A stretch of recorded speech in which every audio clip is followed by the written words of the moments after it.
Thank you very much. So the Ecclesiastes principle is a phrase which was coined by a friend of mine, Simon Phipps, to describe a phenomenon that he was seeing in open source communities that he's worked in. So Ecclesiastes 1:9 says, "What has been will be again. What has been done will be done again. There is nothing new under the sun." And what he noticed was that we were relearning lessons that had been learned in previous areas before. Now, in the open source world, it's very easy for us to think that we're trailblazers. We're going boldly where no one has gone before. Everything is new. Computing's only been around for 50 or 60 years. The web for about, 30 years, 25, open source, 30, 35 years. So it's easy for us to fall into the trap of thinking that we have nothing to learn from the past.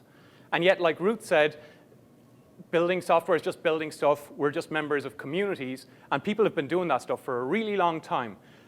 And in my experience, everywhere we go, we find traces of people who have gone before. We find that there are people who've studied communities, building things, the way that people interact with each other, and we can learn from them. And so I want to give you two examples today of areas which are seemingly unrelated to open source, where I think we have lessons to learn from the past. First is from the world of architecture, and the second is from the world of city planning, which they're kind of related. Okay, so the first example is from a series of books called The Oregon Experiment by Christopher Alexander. It's a pattern language. Excellent book. I would recommend it to anyone. It was the inspiration for the Gang of Four design patterns later on. And what a pattern language does is he examines, Alexander does in this book, is he examines traits of successful buildings, regions, and communities. And one of the traits, one of the design patterns that he notices is the intimacy gradient.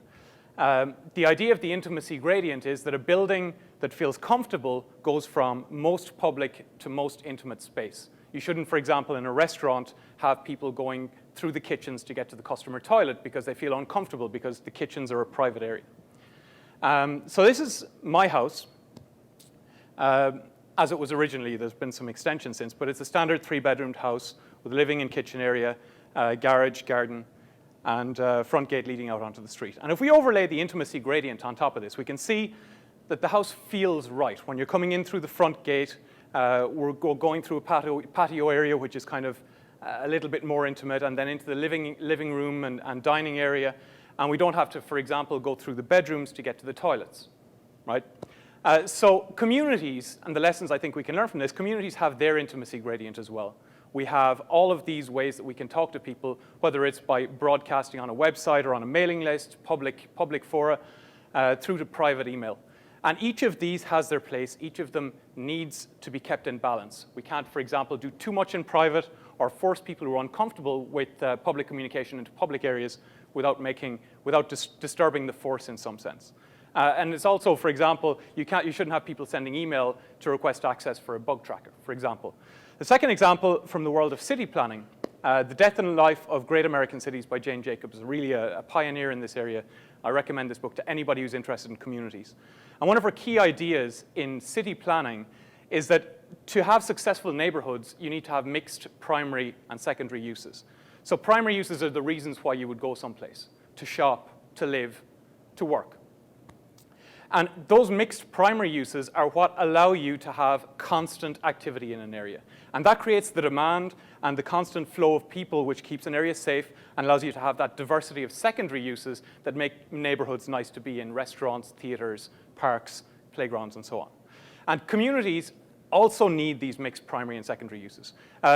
The classic one is professional and amateur. We need, in successful communities, we need a mix of people who are working full-time on the projects and a mix of people who are working on it amateur, in their spare time, so that you don't have the project shutting down on the weekend. Geographical diversity is also important. It allows us to avoid cultural assumptions, and it also ensures that the project is working transparently, because geographically remote communities need to work on the internet for it to work properly. Also, like this pencil, and looking at the age of people are going to get this, you need to be able to use the project in different ways. Because that keeps the project modular, keeps the architecture supple, so as the needs of your users change, your project can adapt with it. So my parting thought here is that I'm going to paraphrase George Santanaia. We have lots to learn from the past, just like Ruth said earlier. And if we fail to learn the lessons of the past, then we're doomed to repeat them. Thank you very much.